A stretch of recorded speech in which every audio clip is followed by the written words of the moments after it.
Hello friend, હું છું રીનલ પ્રજાપતિ અને આજે આપણે બનાવવાના છે ગૌરી વ્રત સ્પેશિયલ ફરાળી ખીચડી અને કઢી બનાવવાના છે। તો એના માટે આપણે સૌથી પહેલાં જે ઘઉંના ફાળા આવે છે મેં 1 કપ લીધો છે અને અડધો કલાક પહેલાં મેં પલાળીને રાખી દીધો છે। તમે જોઈ શકો છો એકદમ સરસ ફૂલી ગયો છે। હવે ફ્રેન્ડ આપણે આને એક બાજુ સાઈડમાં રાખી દઈએ અને તમે જોઈ શકો છો મેં લીલા મરચાં ઝીણા સમારીને લઈ લીધા છે, મીઠા લીમડાના પત્તા લીધા છે અને બટાકાને આવી રીતે લાંબા સમારીને મેં લઈ લીધા છે અને આપણા ફાડા પણ પલળીને રેડી છે। તો હવે આપણે ફાડાને વઘારી લઈએ। એકદમ સરસ અને ટેસ્ટી બને છે, તમે જરૂરથી બનાવજો ફ્રેન્ડ। છોકરીઓને, નાની બાળકીઓને બહુ જ પસંદ આવશે। તો તમે જોઈ શકો છો મેં એક કુકર લઈ લીધું છે અને એની અંદર મેં તેલ એડ કર્યું છે 2 ચમચી જેટલું, જીરું અને હિંગ એડ કરી છે અને મરચાં અને મીઠું લીમડો એડ કરી દીધો છે।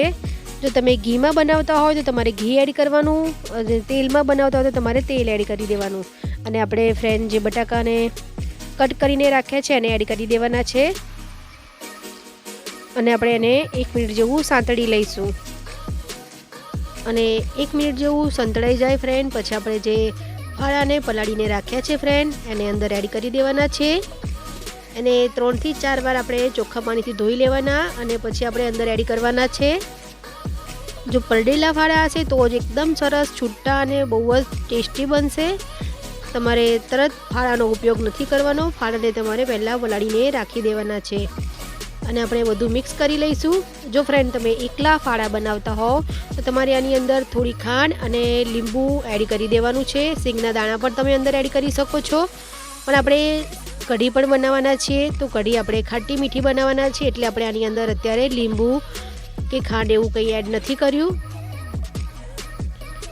અને આપણે ફ્રેન્ડ થોડું પાણી અંદર એડ કરવાનું છે, અડધો ગ્લાસ જેટલું અને આને હવે 1 મિનિટ જેવું આને આપણે ઉકળવા દઈશું।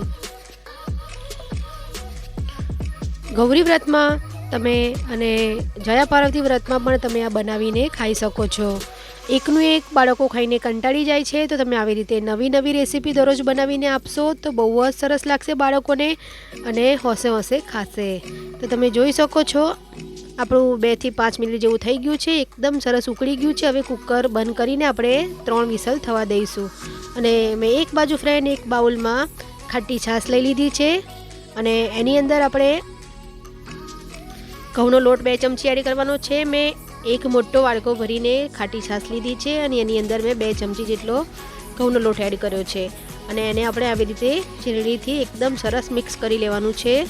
તો તમે જોઈ શકો છો ફ્રેન્ડ આપણે લોટ અને છાશ બરાબર મિક્સ એકદમ સરસ થઈ ગયું છે અને ફ્રેન્ડ તમે જો ક્યારે પણ તમારી બાળકીઓને આવી રીતે બનાવીને તમે ના આપ્યું હોય કઢી તો તમે જરૂરથી એકવાર ટ્રાય કરજો, બહુ જ સરસ બને છે અને તમારી દીકરીઓને ભાવશે જ। તો ફ્રેન્ડ તમે જોઈ શકો છો મેં એક તપેલી મૂકી દીધી છે, એની અંદર મેં 2 પરી જેટલું તેલ એડ કર્યું છે। જો તમે તેલ ના ખાતા હોય તો ઘી એડ કરી દેવાનું, મેં તમને પહેલાં પણ જણાવ્યું છે। અને હવે ફ્રેન્ડ આપણે આની અંદર જીરું એડ કરવાનું છે 1 ચમચી જેટલું અને હિંગ એડ કરી છે।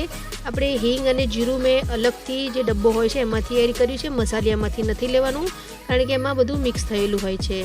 તો હવે ફ્રેન્ડ મેં એની અંદર લીલા મરચાં અને મીઠો લીમડો એડ કર્યો છે અને આદુને આપણે આવી રીતે છીણીને અંદર એડ કરવાનું છે અને આપણે બરાબર મિક્સ કરી લઈએ। તમે મરચાં અને આદુ ટીચીને પણ એડ કરી શકો છો, પણ આપણે નાની બાળકીઓને માટે બનાવી રહ્યા છીએ એટલે એમને તીખું લાગે તો મરચાં ને એવું તમે અંદર એડ કર્યું હોય તો એમને કાઢવું હોય તો કાઢી શકે, એટલા માટે આપણે એકદમ ટીચીને ભૂકો કરીને નથી અંદર એડ કરતા। અને આપણે જે છાશ અને લોટનું મિશ્રણ બનાવીને રાખ્યું છે એને એડ કરી દેવાનું છે। તમે આ કઢી ખાશો ફ્રેન્ડ તો તમને પણ બહુ સરસ લાગશે અને તમને એવું ટેસ્ટ પણ નહીં આવે કે આ તમે ઘઉંના લોટમાંથી બનાવી છે, એટલી સરસ આ કઢી બને છે। તમે આડે દાડે ગમે ત્યારે પણ આવી રીતે કઢી બનાવીને ખાઈ શકો છો, બહુ જ સરસ બને છે। તો તમે જોઈ શકો છો આપણે કઢીનો વઘાર કરી દીધો છે અને કઢીને આપણે એકદમ સરસ ઉકળવા દેવાની છે। હવે ફ્રેન્ડ આપણે આની અંદર ગોળ એડ કરીશું, 2 કાકરી મોટા મેં ગોળ એડ કર્યો છે, કારણ કે ખાટી છાશમાંથી આપણે બનાવ્યું છે એટલે ખટાશ અને ગરાશ 2 હોય એટલા સરસ લાગે, કારણ કે આપણે મીઠું અંદર એડ નથી કરતા એટલે ગરપણ ને ખટાશનું પ્રમાણ આપણે આગળ પડતું રાખવાનું હોય છે. અને આપણે આ ભાત બનાવ્યા છે એની જોડે ખાવાનું છે. તમે જોઈ શકો છો બાજુમાં આપણા ભાત પણ બની રહ્યા છે, એ પણ આપણે હવે રેડી થઈ ગયા છે. અને કઢી પણ આપણી ઉકળીને એકદમ સરસ થઈ રહી છે. તો તમે જોઈ શકો છો એકદમ સરસ દેખાઈ રહી છે આપણી કઢી અને એકદમ સરસ ઉકળી ગઈ છે. હવે ફ્રેન્ડ આપણે આની અંદર મેં કોથમીરને ધોઈને અંદર એડ કરી દીધી છે. જો તમે કોથમીર પણ ના ખાતા હોય તો તમારે એને એડ નથી કરવાની.